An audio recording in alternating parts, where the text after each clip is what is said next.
Welcome to the Advanced Sports Analytics Show here on RotoGrinders. My name is Jordan Cooper, aka Blender Ed, Blender HD. Hopefully on top of you in the GPPs this coming Sunday.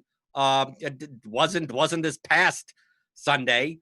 Join with me is one of the proprietors of Advanced Sports Analytics, the man behind the spreadsheets and the models and the math stuff.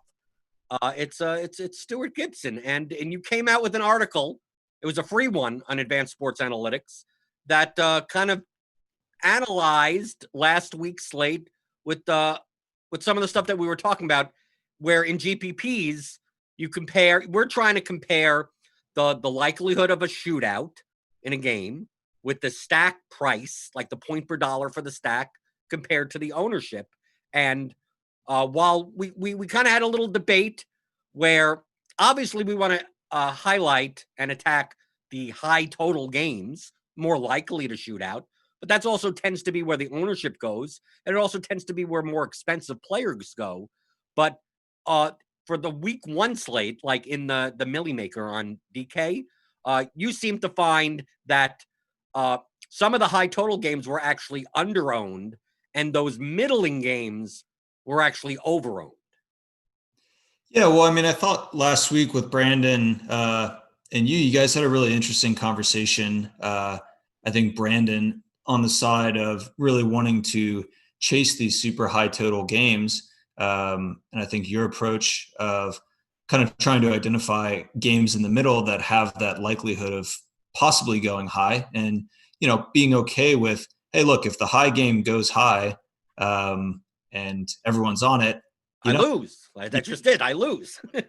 And like that happens. But if, everyone's on the high game and it goes low and you're somewhere in the middle, you win. And I thought that was an interesting kind of discussion. And like, I know certainly in the show, like I didn't really have a strong opinion one way or the other. I don't spend too much time chasing these massive, pool prizes. But I was just interested to kind of look back at the Millionaire Maker from last week and see kind of where the ownership went. And, I think just tying in some of our tools, and I think also kind of the way that you discuss things in terms of a range of outcomes. I think it's so easy to look at, Team A and be like, oh, well, they're the highest implied point total. They're going to be the highest scoring team. And, with the way that variance works and just like, that implied total is a median, just because you're the high implied, point total team, the actual odds of you still landing the high total on the slate really aren't that high. I mean, you're maybe the highest of the, 26 or maybe 24 teams to land that high total, but you're still a team of one going up against a field of 23. Like odds are you're actually not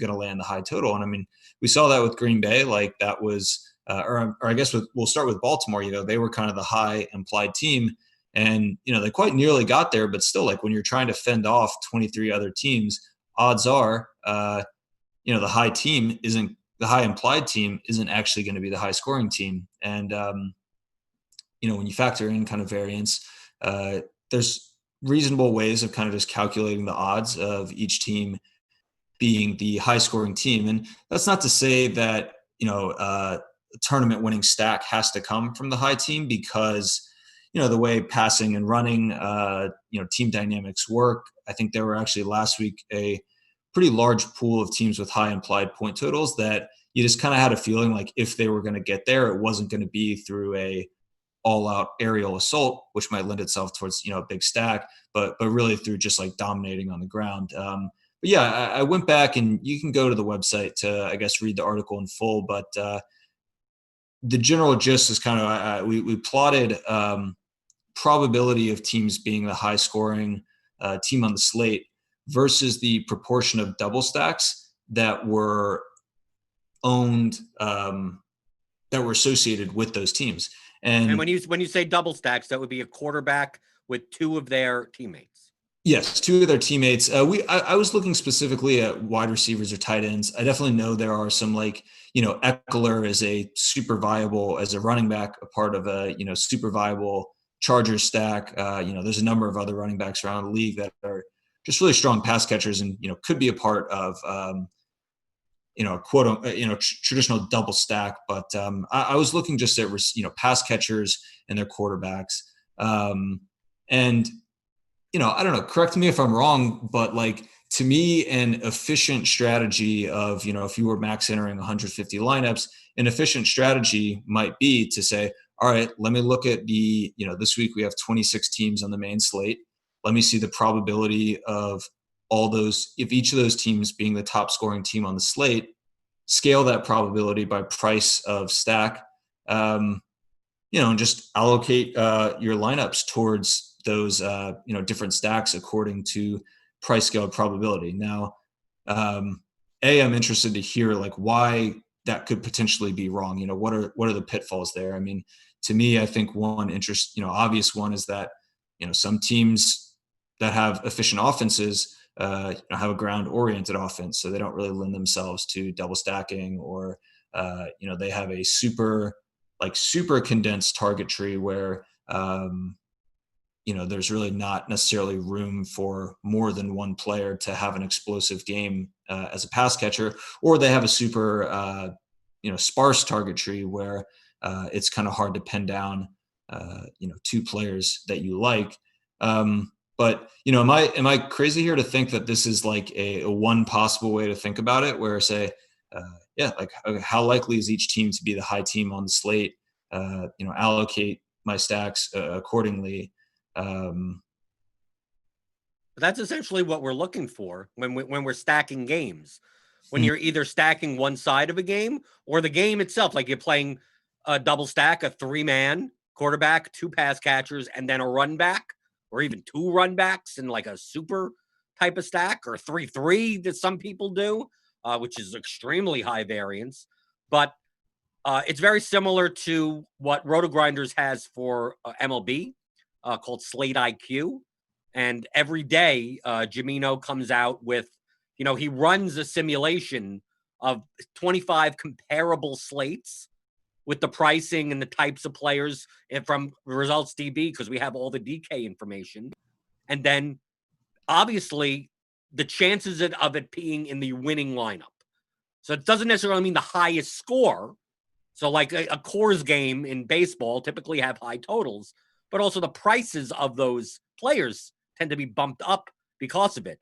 Is it a slate that has high price pitching, that has high ceilings? Well, that leads itself to possibly having cheaper stacks having an increased probability of appearing in the winning lineup. So it's not, to me, it's not necessarily what's the high total game. It's what's the most likely high total stack. Because unlike RotoGrinders, which you could, there's a limited time offer, Core 4 subscription, if you want to get all the premium tools, lineup HQ, ownership projections. We have so much NFL content. It's ridiculous. Access to the Discord. I'm in Discord seemingly all day. So you can ask me anything you want. You join the NFL channel and mention me. I'll answer any question, pretty much any question you want, as long as it's not like, do I play this guy or that guy? It's like something based on DFS strategy. So you could go to rotogrinders.com/media/ASA, or click on the link in the description in the YouTube video, and your first month, $5 off the Core 4 subscription for NFL, MLB, NBA, PGA. You get it all. And also all the premium NFL shows. So this show is free, and I think it's one of the best free shows there is in the industry. A lot of people like it. But would you agree, Stuart, that, like, for instance, this week, I'm just using a for instance, we got, obviously the chalk is the highest total game is the Falcons and the Cowboys, 54 total. But we also have like the Chiefs.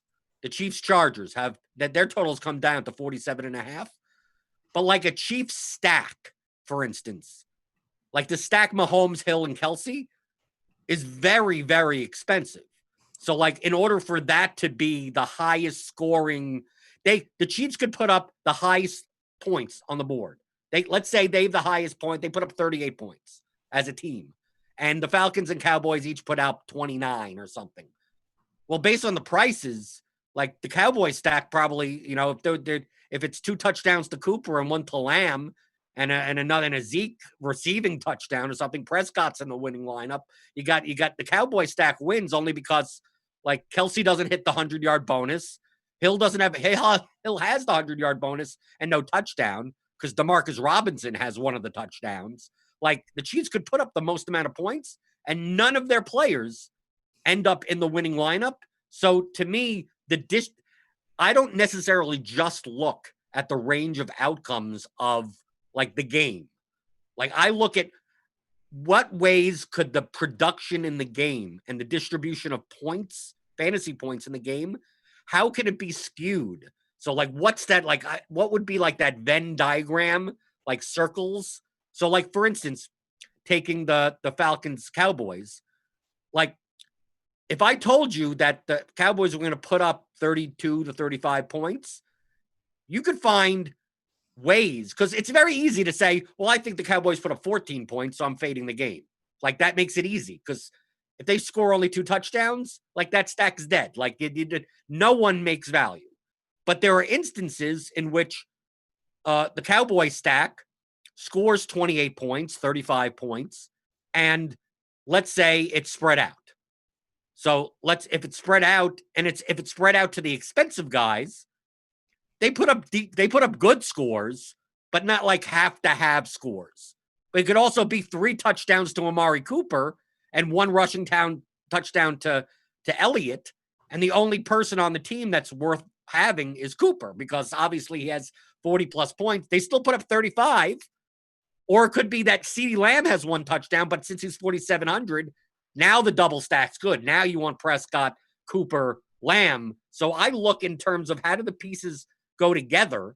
And there are certain teams where if I stack the Chiefs, maybe the Chiefs stack is Mahomes, Kelsey, and that's it. And just Kelsey has 150 yards and 2 touchdowns, and CEH and Hill just don't make value based on that. That's why I look for those cheaper stacks because it's like, what players do I need to get 1 touchdown from? And what players do I need to get a touchdown and 100 yards from? Yeah, I mean, there's definitely like parameters that you need to kind of scale that probability by. So like price, I think, is a pretty easy one to just internalize with kind of the human eye. And like also we worked pretty simply, like are able to, consider the parameter of price. I think some of the more difficult ones that you're discussing is like concentration of team production. Off the top of my head, I have some ideas as to how we might do that, but it becomes kind of a complex puzzle to solve. But I do think, like, to me, the most quantifiable and easily accessible parameters that we might consider is pure likelihood of topping the slate and then scaling that by relative cost of the stack. And there's a couple different ways. I mean, you could define relative costs. You could look simply at like the quarterback and his top 2 receivers, or the quarterback and kind of the average of top 4 receiver. But it does become hairy. So for the point of this exercise, I just looked at the cost of a stack, quarterback plus his top 2 receivers as per DK pricing, scaled likelihood of topping the slate with points by price, and then took a look and said, like, okay, here are the 13 teams we have. Here's how likely they are, per dollar to be the top scorer on the slate. And then here's how much they were owned in double stacks. And I thought it was interesting. I mean, you can go to the article and read it for kind of further detail or to see all 13 teams. But I mean, there are some interesting teams that stuck out as where ownership was in massive excess of the likelihood that team topped the slate per dollar. The teams that jumped out there were, Tampa Bay was the second most owned double stack, or a Tampa Bay double stack was the second most owned double stack on the slate. So we're talking about, it would be what, Brady, Godwin, Evans? So, I mean, I wasn't looking at, quarterback plus the top 2 receivers. I was just looking at quarterback plus any 2 receivers. So, perhaps maybe that high Tampa Bay ownership was because there was I would say Tampa Bay had kind of a wide mix of receivers that you could go with to pair with Brady. I mean, Godwin would probably be the cornerstone, but you could have gone, Evans if you thought he wasn't going to be, on any sort of snap count. You could have gone Miller. You could have gone Watson. You could have gone with a couple of the tight ends there. So, maybe that's why some inflation appeared for Tampa Bay, but Atlanta was a team that was the most owned double stack, about over. Let's see, I'm looking at a graph, so I got to do these axes. But like over 10% of double stacks were Atlanta double stacks. When per dollar, we estimated them as being about a 4% likelihood of scoring the most real points. To me, that seems like a inefficient and kind of over owned stack where you have 10% of contestants that are double stacking going with Atlanta when they only have a 4% chance of topping the slate in terms of real points per dollar. I mean, I guess to me, you could make a case that Atlanta, they're so pass heavy when they're playing from behind that they don't need to be the top scoring team on the slate in terms of real points to be one of the top scoring fantasy stacks. And, if they actually do achieve kind of top real point total on the slate, that, their fantasy points would just be astronomical. But I thought that was an interesting, those were two teams that really jumped out as super high double stack ownership when per dollar, they didn't really have that high of a likelihood of being one of the top real football point scoring teams on the slate. Philadelphia was another team that had kind of really high double stack ownership, but not that high of probability of being top scoring team on the slate per dollar in terms of real football points. Some teams that stood out as having a pretty high relative likelihood of topping the slate in terms of real fantasy points or real football points per dollar that went largely under owned. Baltimore didn't go largely under owned, but the level of kind of double stack ownership lagged behind their top likelihood of being kind of the top scorer on the slate. San Francisco ownership was super low when they had, I would assume the second highest total on the slate. We had them projected as the second most likely team to lead the slate in real points scored per dollar. Their ownership for double stack was less than half of that. I thought that was a team we actually discussed a little bit on the show last week. There's a lot of uncertainty with the 49ers because with their injuries and then Kittle getting injured and then them running the ball and having multiple running backs. It's one of those teams where people don't like stacking because there's no clear way to do it. So people tend to shy away from the uncertainty. Yeah. The uncertainty that you kind of get access to by stacking them, I think potentially could be mitigated by the under ownership you have. I think that's kind of a trade-off that is difficult to navigate, purely quantitatively, but we'll see. Their total is pretty low this week and Kittle injured. So it's not, I do kind of wonder with this study, how transferable are the findings from the prior week to the future week? Okay, San Francisco's under owned last week, but now they're in a completely different game. They have a new set of kind of injury circumstances. Indianapolis was a team that had a pretty high total and went largely under owned from a double stack standpoint. But again, these are teams that are pretty run heavy. So I do kind of wonder if the reason we're not seeing super high double stack exposure on these seemingly high totals and seemingly likely teams to lead the slate is because there's fear that, if they achieve kind of this high total, they're going to run the ball a lot, which, I think is warranted with kind of double stack consideration. Like you're doing that to gain fantasy points through the air. But I think those are good situations to have secondary correlations. So for instance, like I was talking about last week about the running back and opposing wide receiver, like in those situations where you don't expect either aerial attack to be highest scoring, but you still expect the game to be high scoring, where you have, like, for instance, I know we're going to come back to the Falcons Cowboys game, but there's an instance in the range of outcomes where Zeke Elliott scores all the touchdowns, and where, like, the Cowboys march down the field and Zeke punches in 3 and 4 even, and Julio or Ridley or Gage or Hurst or someone on the other side, because the game is still going back and forth. It just so happens that Elliott, is catching balls out of the backfield. He has, 5 catches. He has 130 yards rushing and 3 touchdowns. And then you look, and the receivers did okay. I mean, Amari Cooper is sitting there with 18 points, and CeeDee Lamb's there with 12 points, and Gallup has 14 points. But, like, it's unnecessary for the stack.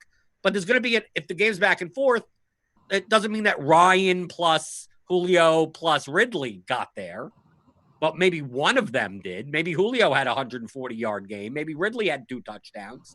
And you could pair it up that way in a lineup with another stack. So that's kind of where I look at those secondary correlations. Like for this week, like getting into the games, we have a lot of games. I mean, the highest total game is 54 with the Falcons Cowboys, and it's going to be the most owned game. But we have totals. We have games with close to 50 totals. It's not like we have a dearth of. We don't have we have good games that have totals that may be largely overlooked, at least from a stacking perspective. That when I say that I'm building 100 large field GPP lineups on Sunday, and I'm not going to have a single double stack of this game, that doesn't mean I'm not playing players in this game. It just means that I'm either having Dak with one of the receivers and not a double stack. I'm having Ryan with one of the receivers, not a double stack, or I'm just having they're one-offs. I'm having Elliott as a one-off, Cooper as a one-off, Gallup, Lamb, the Schultz, who knows? And then same for the Falcons side. But I think from a double stacking perspective, from a game stack perspective, so the game stack that's going to be popular this game would be something like on DK, Prescott, Cooper, Lamb, Julio, or Ridley. I think on the other end, it would be something like Ryan, Julio, Ridley, Zeke. Like that would be the other 3+1 on the other side. But in comparison to their odds, point per dollar, because you have to either pay up for a running back or pay up for a high-priced wide receiver like Julio. Like, there are other games that you can target where you could still grab a piece of the Falcons-Cowboys game. And I based on our current ownership on Thursday, like this game is wildly owned. I mean, like wildly owned. And there's like 3 other games that have nearly a 50 total. Yeah, I mean, I have up just as of probably 10 minutes before the show started. I pushed updates, to our point projection tool, and it's kind of a distributional projection. So with that, you can identify kind of the probability of each team topping the slate. And the Cowboys are most likely to do so, but only at a 10.5% chance. Baltimore is 9.2% chance. They're not like that far behind. As you go further down, there are other teams that, maybe are 2-3% less likely to top the slate than Dallas, but like at the cost of extreme ownership, I think you're willing to trade, 4 percentage points in the, high total kind of probability for, 40 percentage points and kind of cumulative ownership of some of these middling stacks. So I think it'll be interesting, something to pay attention to this week. I mean, Dallas, obviously, huge total. You expect them to go big, but there are other, like you said, there are a number of actually really high implied teams this week that if you can get them at a fraction of ownership, a fraction of cost, could be intriguing, ways to go. And then, like you said, get pieces of that game, but maybe not get all the pieces. I think could be an interesting. Right. I like attacking. It's very similar to a strategy I do in NBA GPPs, is that I try to attack the games where the public perception is that the other team is not going to be able to hang in. So like in NBA, if a team is favored by 15 points, a lot of times, they go under own because they're going to be blowing them out. The starters aren't going to get their last rotation in. The player, if you try to stack it up, kind of take two players from one side and one player from the other side, it's like, well, the starter on the other side ends up not playing fourth quarter minutes either because they're being blown out. So the game goes under-owned. And I look at it as, well, who says they're going to win by 14 points? Maybe the crappy underdog team sticks around. They lose, but they still stick around. So I rarely stack this team because they tend to go over-owned. But I think this week, I'm looking at the Ravens-Texans game with a 50 total, and the spread's now up to 7. And I think the Lamar's going to be owned. He's always owned. So, I mean, you can have a lot of naked Lamar. You can have Lamar and Andrews, kind of like skinny stack type of thing, pieced together, and they blow him out or something. Yeah, but what happens if the Texans stay in this game? I think Marquise Brown is overpriced this week at 6,200. He's a very high variance player. I wasn't big on him last week for 5,100 to play in like cash games or something. But now that he's 100 less than Amari Cooper, who the hell is playing Marquise Brown? We have his ownership at like 7%. And if the Ravens do well and the Texans can hold on and play with these guys, Will Fuller's sitting there at 6,100 at 4% ownership. And with Hopkins gone, we saw that, basically Watson throws to him all the time. He's not doing 20-yard routes. He's doing like intermediate stuff. He's playing. I don't want to call him like Julian Edelman type, but he's allowing himself to find the spots in the zone and get chunk 8 to 10-yard plays. And in order for the Texans to stick around, I would think Fuller would have to have a good game, or David Johnson out of the backfield catching passes. And I look at the ownership of this game, and as a stack, as a 3+1, it's a 50 total. I think people are shying away from it because, yes, it has a higher probability because it's a 7-point spread that the Ravens just, it's 35-7 and they just run away with it. But I'm looking based on the ownership of, well, what happens if they don't? What happens if 50 points get scored in the game and it's 30-23? Like, someone on the Texans has gotten there. Yeah. One thing, that does, so we just updated our correlation tool today, and I've been, especially ahead of this Thursday night game, been playing around with it a lot and kind of trying to get a feel for, how players match up. So, how they kind of mesh together and what players, shouldn't mesh together. So just backing up for a sec to that Dallas Atlanta game, I think if I'm trying to get out of stacking that game, but still want pieces to that game, would it make sense to try to find guys in that game that negatively correlate with other players in that game? So if I want a piece of Dallas, but don't want the whole thing, I want the one guy that's negative correlation with the other pieces, right? Because it gives them that individual player a higher likelihood of succeeding while others fail, right? That's what right. It's natural leverage you're getting, especially in GPP. I'm going to assume on the Cowboys it's Zeke.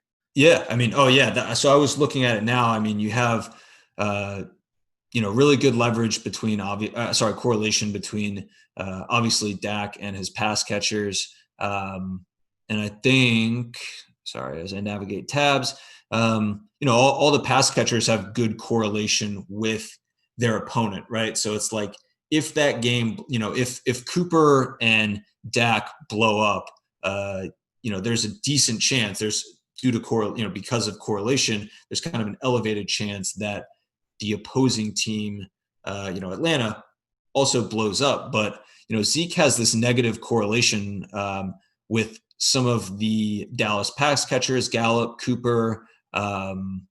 He has pretty much no correlation with Dak, slightly positive. Like, that's a guy, I think, because of those correlation properties, is a super interesting piece as kind of an island piece to that game without getting, full kind of pieces of that game. But, right, but he's also going to be, I mean, we're also talking about one of the highest owned running backs. It's not like you're gaining basically by playing Zeke by himself in GPP. You're not gaining leverage at the running back position because he's going to be owned, but you're gaining leverage over all of the Cowboys double stacks. Yeah, exactly. Yeah, sure. But anyways, to complete that thought, one thing I was looking at today was, how some of the top quarterbacks correlated with their opposing offenses, right? Like, I think, to me, a quarterback that is well suited for double stacks, not so much actually double stacks, but like stack plus bring back, the idea of running back a receiver on their opposition, is a quarterback that correlates well with the cumulative scoring historically of the offense that opposes them. Lamar really hasn't been that guy for really his entire career. He doesn't like negatively correlate, but he really has no correlation with the opposition. Is a lot of that due to his rushing touchdowns? To me, I actually think it might be more likely due to the strength of his. Just a hypothesis. I don't. Oh, just strength of the defense that, like, no matter what he scores, the defense just doesn't give up enough points. Yeah, and I think when Lamar, and the Ravens boat race their opponent, that the Baltimore defense is really good. That when they can pin their ears back and really pressure the opposing team, I really think. You see it in these games that Lamar has a huge game, right? The Ravens are winning by 30 plus points at times. So what you're saying, with the less correlation, doesn't mean that it can't happen. Right. That it's more likely that, for instance, the stack that I was talking about, the 3+1 of Lamar, Brown, Andrews, Fuller, that in a case where Houston stays around, it's less. I'm not saying it's unlikely, but it becomes less likely that Lamar Jackson is the highest scoring quarterback. No, I think it's kind of like the opposite. Like, if Lamar is the high scoring quarterback, no one on the other side of the team, no one does well. Less likely that Houston stays around. But if we want to build lineups conditional on this scenario that you're describing, I think probably Lamar stands a perfectly good chance of being the highest scoring quarterback. It's just the data would suggest that kind of probabilistically you're kind of fighting an uphill battle and hoping that Houston does stay around. Okay, so but then if you didn't want to attack that game with a stack and you take away Lamar, you could just play a secondary correlation of Brown plus Fuller or Andrews plus Fuller and go, well, in the case that Houston sticks around, Fuller does well, but Lamar does okay, but Andrews has 2 touchdowns. So you're not stacking, you're just doing a 1+1. Yeah. And I think these correlation stuff, sometimes you can get yourself into looking at counterintuitive correlations, where, on the Baltimore side, maybe it says that Lamar shouldn't correlate well with the success of his opposing offense. But on the Houston side, Watson does, so how, and then, what if Lamar doesn't correlate well, but his receivers correlate well with success of the opposition? You do kind of get yourself into looking at when you're kind of triangulating correlation, you do kind of sometimes get yourself into this, I guess, tangled web of, contradictory correlations that, you kind of have to pick which side you believe to be, I don't know, most salient. I think it's an interesting exercise. For me, I usually am trying to just like look at the different webs of correlation and see like, all right, which webs have the most agreement, where the pieces just kind of fit well on both sides. Houston, Baltimore seems to have like some pieces that suggest a fit, some pieces. And like, also, I'm not saying Lamar is negatively correlated with his opponent. It's like, I think like a plus like 0.05 or something like that. So it's just like a non-correlation. That means that, Houston as an offense is just as likely to kind of reach their upper 50% performance as they are to achieve their lower 50% performance. There are correlation instances that, have worse scenarios than that. I mean, take, Zeke and some of those Dallas receivers, right? Like that's a strong negative correlation where, you're like really fighting an uphill battle. I guess I said you're fighting an uphill battle in hopes that Houston offense produces in the midst of a Lamar breakout. It's not so much that you're fighting an uphill battle, but you're just not fighting like a down, you're not just like rolling right. down. I'm not going downhill. I'm not gaining anything. It's like I'm doing something a little bit just like neutral. It could happen. It's like I'm not gaining any advantage. No, I get it. But you have to agree that with the 50 total, that in comparison to the Falcons Cowboys game, that the ownership difference is dramatic. Oh, definitely. I mean, that's, I think, in kind of looping back to this, study I did of last week's Millionaire Maker. I think Baltimore was a team that got overlooked last week. And there was, they were the top total on the slate last week and still got overlooked. And now they're no longer the top total. And that, Dallas Atlanta game just has some really, really compelling pieces. Like Baltimore is, in the grand scheme of things, almost as likely as Dallas to, be the high score on the slate. I agree. The pricing on particularly Brown is a little discouraging, but still doesn't mean you can't, like you said, go skinny with like, I think Andrews is still at a pretty good price. Lamar is what he is. He's kind of going to be above 8, I think, until we see reason for it to be otherwise. Like, I think this is a game that probably will go overlooked. And right. I readily admit that they're overpriced. But it's not a matter of they're overpriced, can't play him. It's they're overpriced. So I have to look at are they worth it for their ceiling at their ownership? And I don't mind, like some people call it paying up to be contrarian. Well, that's really what you're doing. Because if you told me Marquise Brown was going to be 14%, 18% on this slate at 6,200, I wouldn't be thinking about it. It's more the fact that yes, he is obviously overpriced in the grand scheme of the slate with the Cowboys receivers and other receivers in that price range. So that lowers his ownership. The whole goal that that we're trying to talk about for those that may be a first time listener viewer is that we're attacking these large field GPPs. So like when you mention that Lamar is not as correlated to the other side, it's like, well, both sides could do well, but is it going to do well enough to beat 400,000 people in a contest? So you're trying to get, like, if I could squeak out more positive correlation, like I'm looking to squeak out more positive. I'm looking to squeak out as much leverage and as much positive correlation as possible because I'm looking to win $1 million because, like on DraftKings, like it was nice. It was nice seeing the teams back on the gridiron over the weekend, wasn't it? Wasn't it nice to see the teams back out on the gridiron, Stuart? It was. Lucky for us, that was just week 1. There's no better place to get in on all of the action than with DraftKings, the leader in one-day fantasy sports, daily fantasy sports. One day. Yeah, it's one day. It's daily, right? To add to this week's excitement, DraftKings has millions of dollars in total prizes up for grabs. If you haven't tried DraftKings yet, which I don't know why you'd be listening to the show, maybe you're on a competitor's site.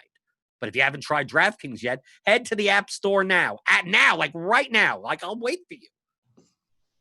Go to the App Store now because you don't want to miss this. Draft your lineup now and feel the sweat like never before. Every run, pass, and catch means more with DraftKings. It's simple. We're talking about it. You just pick your lineup. Play whoever you want. As long as you stay under the salary cap and see how your team stacks up against the competition. We're talking about stacks. You want to stack your competitors. Nothing adds to the excitement of watching the game quite like having a shot at millions of dollars in prizes. DraftKings has paid out billions, that's with a B, billions of dollars to winners since 2012, so they know a thing or two about cold hard cash.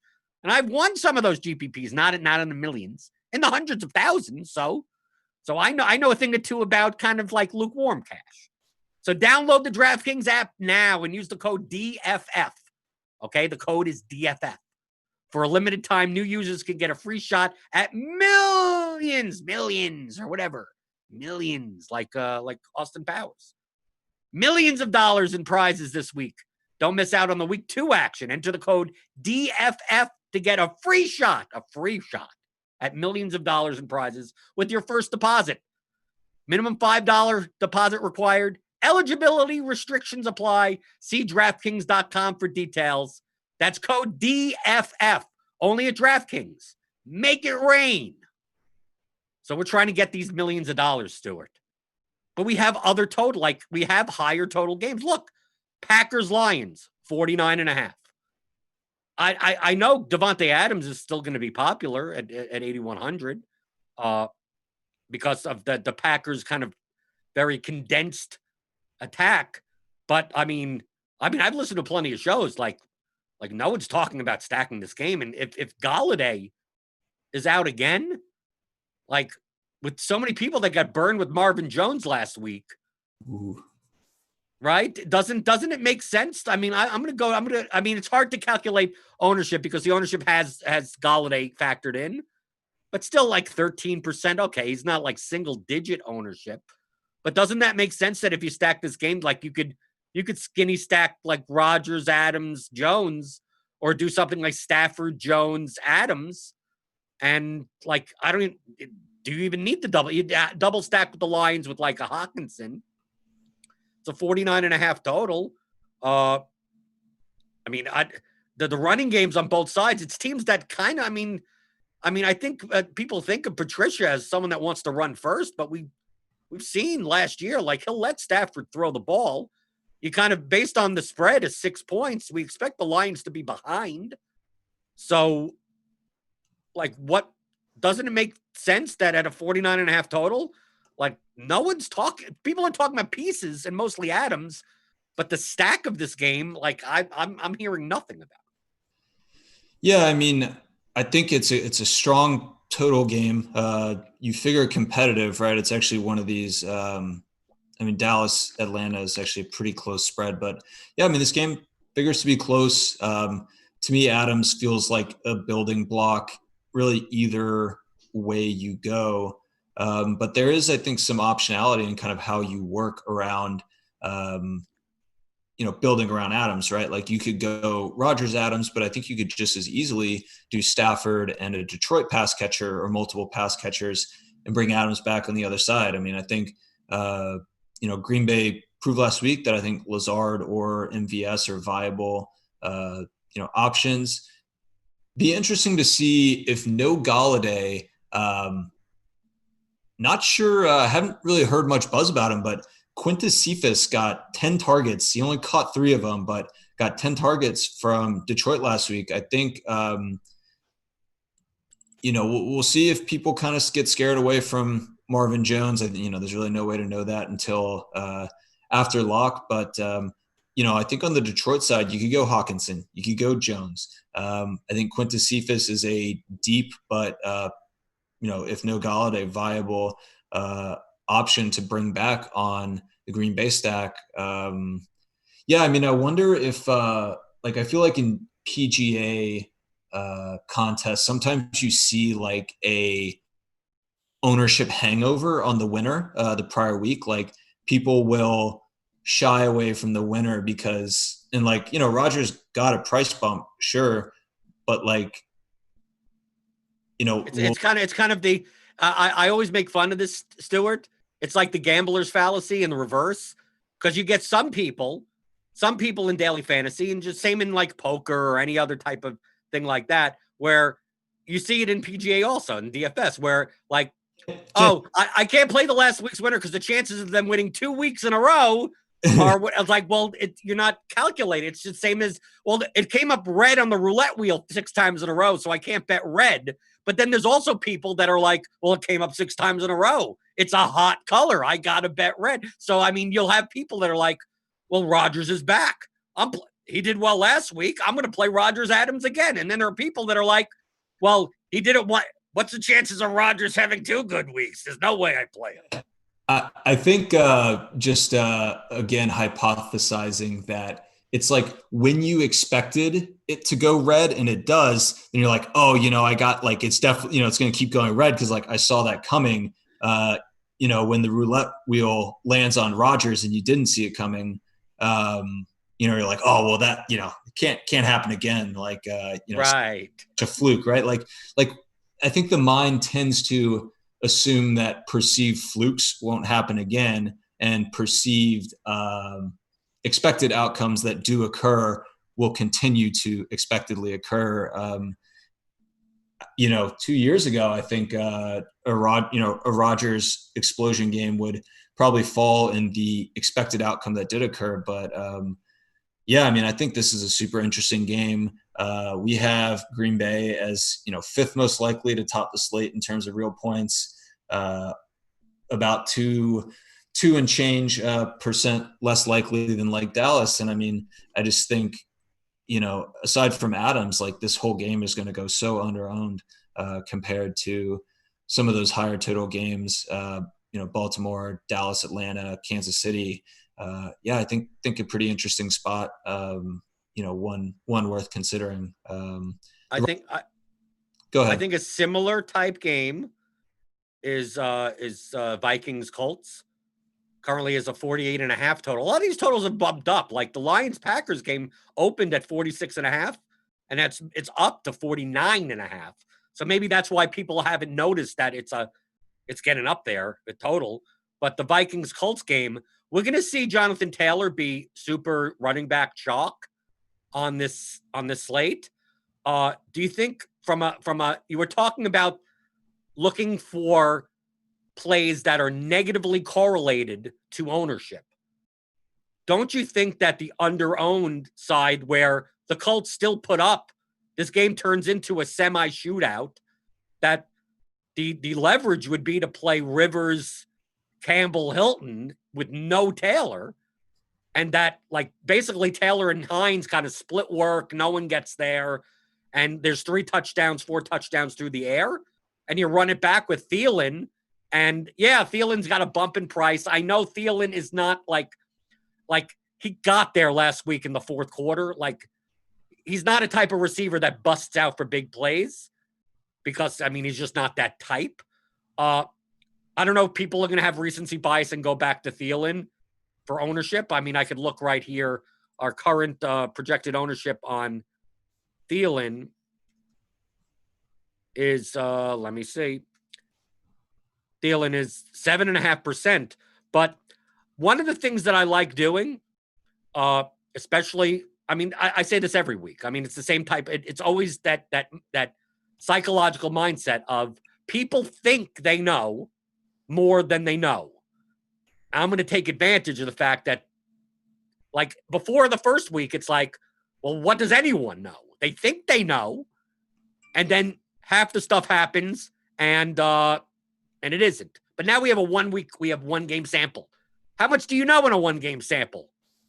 Who knows? Everyone's saying that T.Y. Hilton is no longer the number 1 receiver for the Colts because Paris Campbell got 10 targets or something in the game where they had to come back. Well, who says that T.Y. Hilton isn't the number 1 receiver? He's under 6K.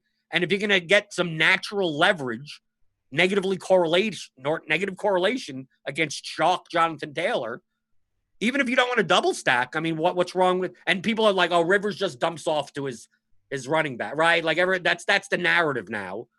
Like Rivers is going unowned practically. Hilton is going single digit owned. We'll get some Paris Campbell because he's cheap and some recency bias. But who says that? Maybe you play the 3+1 here, and to me, it's like natural leverage because like if Taylor's going to be 30+% owned. And the Colts still get there, and Taylor doesn't get there, that's going to be how it happens. Yeah, it is. It's interesting. It's like week one, people super fearful of, I think, unknown kind of volume shares, whether it's through receiving core or on the ground. And then week two, maybe if that, I don't know that Indianapolis was a perceived unclear, volume share, but you do see like some of the kind of chips move, throughout the roster. And then it's like week two, it's like, oh, okay, well, what we saw week one will be exactly, the pecking order for the remainder of the season. I mean, I think T.Y. Hilton is an interesting leverage spot here. I don't know. My fear just with this game is that I do think both of these defenses are pretty decent defenses. And we saw it last week. Vikings were horrible. But like I said, it's a one-game sample size. What do we know? Yeah, I mean, historically, I think they've been more so on Indianapolis' side than Minnesota. But I don't know. We'll see. I mean, I think Indianapolis was a team with a real solid total last week that went largely underowned relative to their price points. Perception being that they have a super strong offensive line and, two running backs that they're just going to ground and pound with. And, that kind of turned out not necessarily to be the case. Playing from behind against Jacksonville was a bit unexpected, but I think we kind of have to be willing to, detach from kind of what we thought coming in. And I don't know. It's an interesting spot. I think probably one that I might be inclined to stay away from, aside from I do think Hilton is interesting. Right. The only reason I'm interested, if it wasn't for the fact that Jonathan Taylor was super chalk, I don't feel like I'm gaining enough. I don't necessarily love the stacks of this game, other than the fact that it's easy, natural leverage off. I mean, obviously the leverage would be the Colts only put up 14 points and no one in the game goes. I'm just going from the fact that if Taylor fails, but the Colts win, at their prices, that stack could work. Yeah. I'd have to go back and look at, I don't have a great understanding off the top of how, Rivers or the Viking side kind of correlates with performance of the opposition. I mean, would a reasonable approach, you think, be to say, okay, well, I don't want, to fill up my roster with this game, but I do want, I think, like you said, that piece of leverage against Taylor is very compelling. I mean, is there a route where this game goes, as expected, pretty solid scoring game, but isn't, a slate breaking game? But, you say, all right, well, what if the game goes as expected and T.Y. Hilton takes 2 touchdowns away from Taylor, or Jack Doyle, catches two inside 10 touchdown catches, and, Taylor whiffs on the end zone, or, to me, I think that feels like the way I might want to consider this game, as opposed to filling it up with this game. But I agree. It's a compelling total and probably will go overlooked. I think one to kind of keep on the radar, but I probably won't be filling up on this game. Would you describe that very similarly to the Tampa Bay Panthers game? Because that's a 48 total. The Bucs have a 28.75 implied total here. They're the biggest favorite on the slate. And I don't know if you've looked on Twitter or in the DFS community, no one wants to play Tom Brady, right? Godwin is in the concussion protocol. People seem to be off of Evans. No one trusts the running backs. But it's a 28. And I'm looking at this going, McCaffrey's probably overpriced, but I could play a DJ Moore. If he catches that touchdown at the end, he'd have 100 yards and a touchdown. We wouldn't be talking about, is he the number one receiver in Carolina?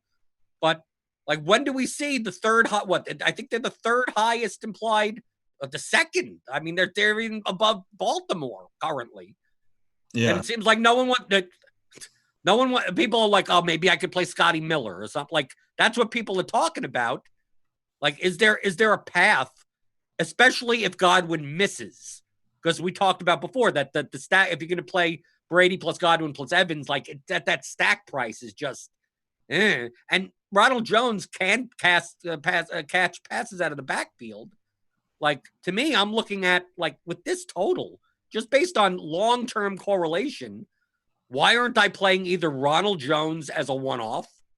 Yeah. And why aren't I playing at least a skinny stack of Brady Evans or something like that? They have the second highest implied total, and their ownership. I mean, I'm going to go look at their ownership now. I don't care about Brady's ownership because he's tied to the receivers, but Godwin, we currently have 2.8% ownership. But I mean, yes, he may miss. Evans 8%. Miller. I mean, he's not even calculated in yet. I mean, like, Ronald Jones is 5.8% currently. Like, this is like less ownership than the Baltimore Ravens, and we thought they were underowned. Am I just missing something? Is it just that people are off of the Buccaneers because of the perception of last week? Yeah, I don't know. I'd be interested to know how ownership projections for Tampa Bay last week compared to the eventual ownership levels, because I mean they were egregiously overowned last week, and I think I would expect a combination of ownership scaling back on them a bit, because of what happened last week, and then I think they do have like a way better matchup this week. So, I expect that to kind of level things out to the point. I don't know. I expect it to kind of get like at efficient level. Maybe though there is a chance that a combination of just, if kind of bullishness on Tampa Bay just plummets, and I think this is like an incredible matchup for them. They overachieve based on kind of what our perception of them was based on last week. I think there is a possibility that they get underowned. To me though, I think like Tampa Bay, at least going back to last year, they're a difficult team to double stack. I mean, Godwin and Evans just like have not shown an ability to go off in conjunction. It's kind of one or the other. So, I mean, that's why I was talking before about I'm more interested if Godwin is out. Yeah. And to me, if Godwin is in, I may have I may have a skinny stack. I may have a 1-1 or just pieces, or like the double stack is only good if we remove one of the expensive receivers, and I could play them with a Miller, a Howard, or a Jones, even with the running back, because now the stack price gets much cheaper. So yes, I agree with you that the correlation between Godwin and Evans has been shown to be very negatively correlated with one another, especially based on price. Right. All right, cool. Yeah, I think we're in agreement there. I think Rojo is, to me, the at least most obvious, but maybe that will be obvious to far more people come Sunday. But I mean, God, Carolina last year was, I mean, you just wanted to go after them on the ground anytime you had an opportunity. We saw Jacobs just torch them last week, and I think people are concerned that Fournette and McCoy are going to take work from him. Yeah, I mean, look how though that worked out, and I'm doing exactly what you're kind of saying is we should avoid, but like, I mean, I think people were concerned about Mostert's workload last week, and like it was the alpha. Yeah, and like I don't have kind of Jones' market share of rushes in front of me, but I mean, God, it's just such a good matchup, and like all it takes is one. I know he's not, a known kind of home run hitter, but to me, Carolina is a rush defense that I would want to bet against. To me, Jones seems like a good way to just gain simple, easy access to the high total without, spending huge on, Tampa Bay receiving.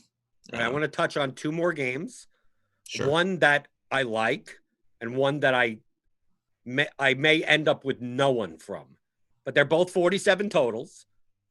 The one that I don't want no one from, that I feel like I want no one from, is the Rams-Eagles game. 47 total. It's now flipped. Now the Rams are a 1.5-point favorite. Eagles opened as a 3-point favorite. It's now flipped. To me, I mean, I guess I could see myself playing Woods. I guess I could see myself playing Kupp. I'm unsure about the backfield against the Eagles' rushing defense because you got Brown, you got Akers. Henderson's going to be healthier. And then on the Eagles side, Sanders is going to be back, like Ertz and Goddard, and then Rager is healthy, and Deshaun Jackson's there. Like, it just seems like these teams just have so many pieces that, like, if this game goes off, like, I'm going to need 50 combinations in order to capture what the hell 3+1. Like, I could see maybe having a little bit of Woods, a little bit of Deshaun Jackson, but like, as far if I wanted to stack this game, I'd almost need to have 40. I need to commit so many more lineups because, like, oh, I got the right Eagle stack, but instead of Woods, it's Kupp that went off. Like, I don't want to get. It seems like a situation where either I'm taking pieces or I'm fading the stack. Like, it could get there, but I just who do I take? Yeah, I mean, the Eagles are a weird team. Like, you look at their receiving core and there are a few players that stand out, but it is insanely crowded receiving core in that, it's just a bunch of like mid-level guys, and it makes it, I think, really not that interesting of a team to try to stack up. Because it's just like so crowded with kind of middling talent. I think, both these defenses are pretty decent. Philadelphia's got the offensive line woes that make, playing some of their offensive pieces a little concerning. I don't have too much on this game, but I think agree off the, knee-jerk reaction is probably a spot to not get too invested in. But the game that I do like that has a 47 total is the Cardinals Redskins. Kyler Murray, probably going to be one of the chalkier quarterbacks. Kenyon Drake is going to get ownership at running back. Christian Kirk is going to get some ownership as a cheap wide receiver at 4,300. No one's talking about DeAndre Hopkins. It seems like we have a kind of chalky-ish piece, not full-fledged chalk like Falcons Raiders, like Falcons Cowboys, but like people are talking about, I'm going to play Murray, I'm going to play Kirk, I'll play a little Drake, but no one's talking about the stack. No one's talking about, well, why can't I play Murray with Kirk, with Hopkins, and then run it back with McLaurin? Like, no one don't know. Like, to me, that seems like the most in this game. If you told me, give me 3+1, like, I can name it. Like, that is it. Like, who else would you be playing? Like, those would be the 4 players. I think the combination of the 4, Hopkins will still get ownership.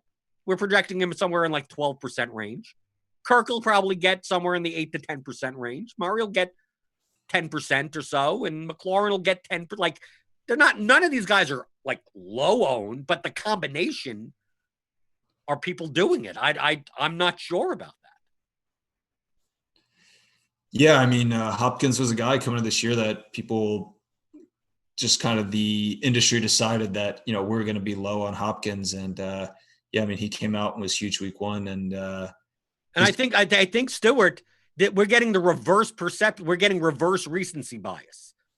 Like the original perception you mentioned before, because of the way that the Cardinals played offense last year, that they just spread it wide. Like, you can't predict where the targets are going to go. And then in week 1, you could just predict that DeAndre Hopkins is just going to get everything. And then people are just like, well, that was one week. It's not going to happen. Christian Kirk will get his, and Fitz will get his. Isabella will get some. Drake will catch passes out of the backfield. Well, who says that DeAndre Hopkins to Kyler Murray isn't the same DeAndre Hopkins that was to Watson? So many people are playing Julio. So many people are playing Devontae Adams, and sitting right between them in the salary structures, Hopkins. And the stack just makes it like, what other stack is. I mean, I'm not playing Steven Sims on the other side.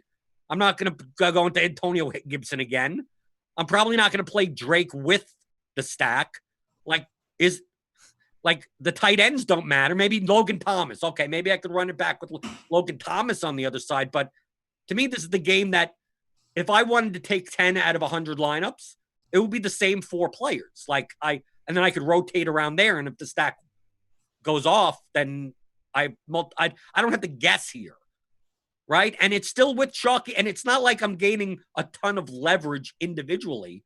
But I think as a 4-man, it's going to be less than a 0.5% owned in a combination. Yeah. I mean, I think it seems like a strong spot. And I mean, I think we could kind of be like stubborn in that, okay, we thought, Hopkins was going to come in and just be lost in the shuffle and continue to double down on that. It's interesting. I mean, because we've been talking about not trying to overreact to week 1. But it is, and I don't know that I have an answer. Maybe you can shed some light on kind of what you think the right approach is, but we don't want to overreact to week 1, but we also don't want to underreact to week 1 and, let kind of preconceived notions, that were debunked with, granted, one piece of data, but certainly one piece of Arizona data with DeAndre Hopkins was more than we've ever had. Why would we not take a see in the one game that Hopkins has played with Murray, and you can look back at Murray's team last year and that they didn't really have any piece like DeAndre Hopkins. I don't know. I think it'd be somewhat silly to not at least take some notice on, what we saw and kind of the only piece of data we have. Well, I mean, you mentioned the cognitive dissonance before with the expected versus the unexpected. Devontae Adams was super chalk last week at 7,300 because we expect Devontae Adams to get a large target share from Rodgers in that Packers offense. He got 40% of targets, which is higher than his normal 31%. And now all of a sudden people are like, well, he's 8,100. I'm going to play him until he's 9,500 because I am expecting that to happen. And Hopkins started high priced. People didn't expect him to be worth it. And now it shows that he could be worth it. And people are just like, oh, well, no, since I didn't expect that, it can't happen again. It's the same type of psychological fallacy there. So compared to ownership, I rank in that top tier. I rank Hopkins number 1 compared to ownership. I rank Hopkins 1, Julio 2, and Adams 3. I think Adams is going to go over-owned. I mean, he's still a great play. I mean, great. I mean, he's still Devontae Adams, but he's going to be the highest owned wide receiver in that range.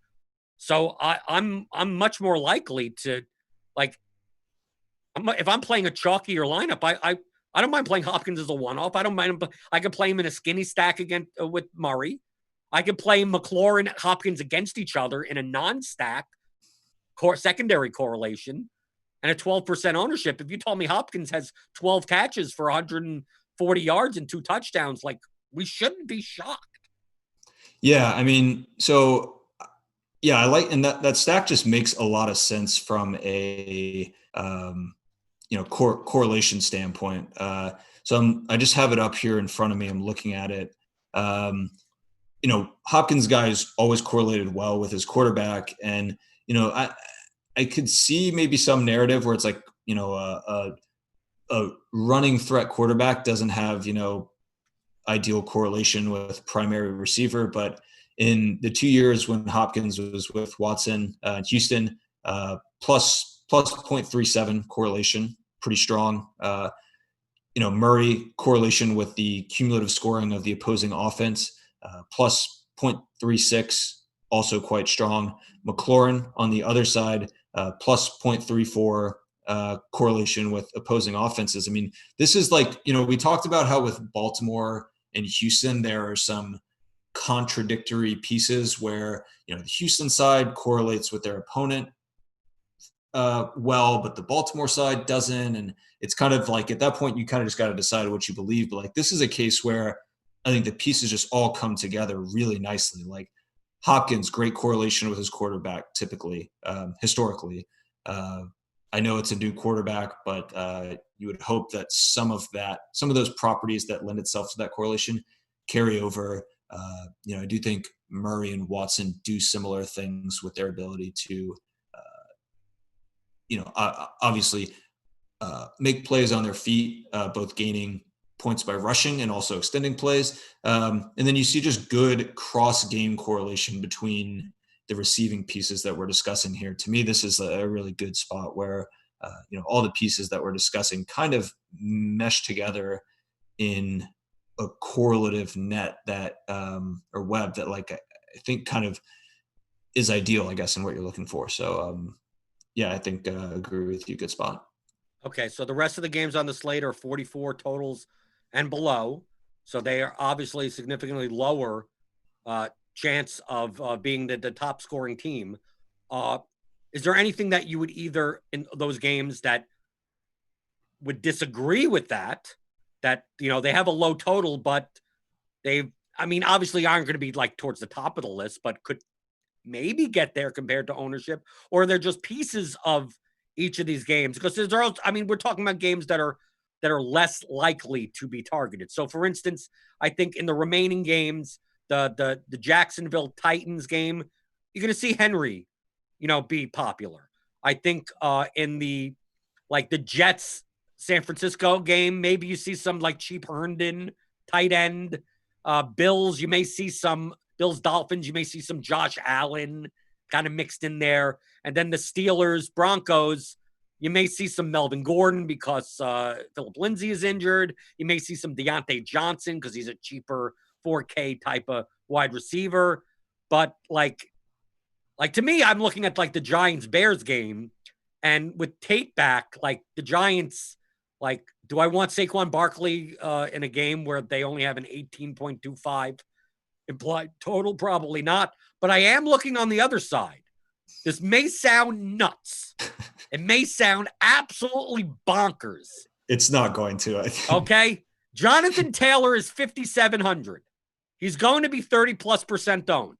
I think we have him even higher. We currently have him projected as 36% owned. Okay. We go to the Colts. The total, the implied total and the spread is very correlative to running back performance, right? We know that. So the Colts have a 25.75 implied total. Okay? Jonathan Taylor, 36% owned. The Bears have a 23.75 implied total. So it's still lower. They're a 5.5-point favorite at home. 100 less from Jonathan Taylor is a guy that is going to be 2% owned, and his name is David Montgomery. Am I absolutely nuts to think that against a crappy Giants defense that David Montgomery can't have a game where he has 20 carries for 100 yards and a touchdown? No, I don't think for the 2% ownership. I'm not saying in general. I know it's a lower percent chance, but to me, it doesn't sound nuts. If you just, the Bears have a total that you're playing running backs in similar. The Titans have a similar total. Like why wouldn't you play the running back on a team that's favored by 5.5 points at home that has a quarterback that the coach may not trust all that much? Yeah, no, off the cuff, it doesn't sound that crazy. David Montgomery is a guy who I don't really frequently consider. Me neither. I know, Stu. I know it's crazy. So the point being is, though, I'm just like not that familiar with kind of the ebbs and flows of his usage. I thought you were going to go down the whole Mitch Trubisky, Cohen, Miller, Robinson. No, I'm not even talking about stacks. I don't want to stack this game. No. I find myself talking myself into Mitch Trubisky plus Robinson and or Miller and or Cohen.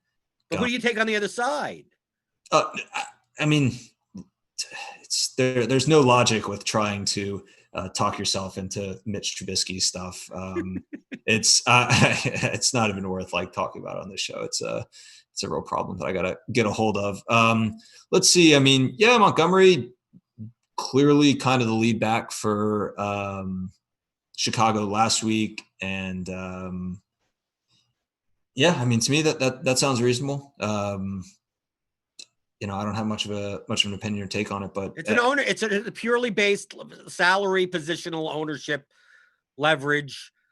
Montgomery rarely gets there. He gets hurt a lot. I mean, like, it's like I said, it sounds crazy, but if you took the names off, if I took Jonathan Taylor's name off or Montgomery's name off and showed you two guys that, based on if I looked at the blitz, Taylor has a median currently based on projections of 16, a floor of 7, and a ceiling of 26. So that's like the 25th to 75th percentile outcomes. So that's 16. If I look at Montgomery in the same model, his median is 12 and his floor is 4 and his ceiling's 21. So yeah, it's obviously lower. I mean, it's significantly enough lower. It's 4 points median lower, but we're talking about an ownership difference of 15 times at the same price. I mean, I don't even have to adjust for price. I mean, this is not a call. If this happens, if Montgomery does well, I didn't call this. I'm just using the math to go a guy at the same price and like, why can't I play? I mean, I could play Montgomery in a lineup where I'm playing chalky guy. I mean, like, just don't play Taylor in that lineup, and then boom, I could play that in single entry.